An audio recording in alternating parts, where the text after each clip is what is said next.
ప్రభుత్వం కక్ష సాధింపు చర్యలకు పోవడం లేదని, గాడి తప్పిన వ్యవస్థలను సక్రమ మార్గంలో పెడుతుందని రాష్ట్ర మైన్స్ ఎక్సైజ్ శాఖ మంత్రి కొల్లు రవీంద్ర అన్నారు. గన్నవరం టీడీపీ కార్యాలయంపై దాడి కేసులో ఏ ఒక్కరిని ఉపేక్షించేది లేదని చెప్పారు.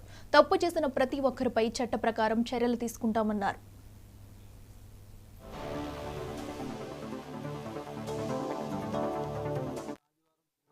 ప్రజలకు అందుబాటులో ఉంటూ ప్రతి ఆదివారం శనివారంలో ఒకరోజు ప్రజా దర్బార్ కార్యక్రమాన్ని నిర్వహిస్తున్నాము. ఈ ప్రజా దర్బార్లు 5 ప్రజా దర్బార్లు ఇప్పటికీ ఏర్పాటు చేసుకోవడం జరిగింది. ఇది ఐదవ ప్రజా దర్బార్. 4 ప్రజా దర్బార్ పెట్టాను. టోటల్గా 1090 అర్జీలు లెక్కించడం జరిగింది. అలాగే మిగతా యొక్క 25 వచ్చినాయి. టోటల్ 1159 అర్జీల రూపాయన మాకు రావడం జరిగింది. దీనిలో రోడ్లు, ట్రైన్లు, బ్రిడ్జెస్ పెండింగ్ వచ్చి 150. దీంట్లో దాదాపు 850 పరిష్కారం చేశాం. జాబ్స్ పెండింగ్ అంటే జాబుల కోసం పెట్టుకున్న వాళ్ళు దాదాపు 159 మంది ఉన్నారు.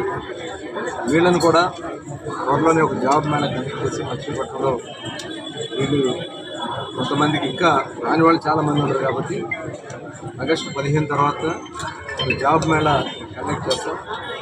అలాగే ఒక పక్కన స్కిల్ సెన్సెస్ కూడా చంద్రబాబు నాయుడు గారు ఒక ప్రోగ్రాం తీసుకున్నారు. లోకేష్ గారు ఈ కార్యక్రమాన్ని మొత్తం కూడా పర్యవేక్షిస్తున్నారు.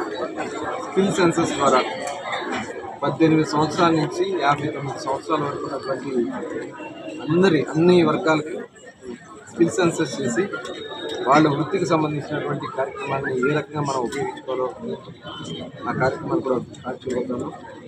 అలాగే మచిలీపట్నంలో ఒక స్కిల్ డెవలప్మెంట్ సెంటర్ కానీ ఒక ప్రత్యేక ఆల్రెడీ కృష్ణా యూనివర్సిటీ ఉంది, అక్కడ కొంత డెవలప్మెంట్ చేయడమే కాకుండా ఇంకొక ప్రత్యేక కోర్సెస్ తీసుకురావడానికి త్వరలోనే టీం కూడా వస్తున్నారు.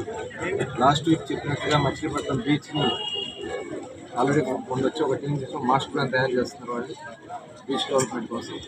అట్లాగే ఏదైతే కూడా మనకు ఉన్నటువంటి కాలేజెస్ కానీ మనకు ఉన్నటువంటి ఇన్ఫ్రాస్ట్రక్చర్లో ఎడ్యుకేషన్ ఏ రకంగా మనం ముందుకు తీసుకెళ్ళచ్చు దానికోసం ఈ నెల 25వ తారీఖు ఒక టీం కూడా రాబోతూ ఉన్నారు. ప్రజలకు అందుబాటులో ఉంటూ ప్రతి ఆదివారం శనివారంలో ఒకరోజు ప్రజా దర్బార్ కార్యక్రమాన్ని నిర్వహిస్తున్నాము.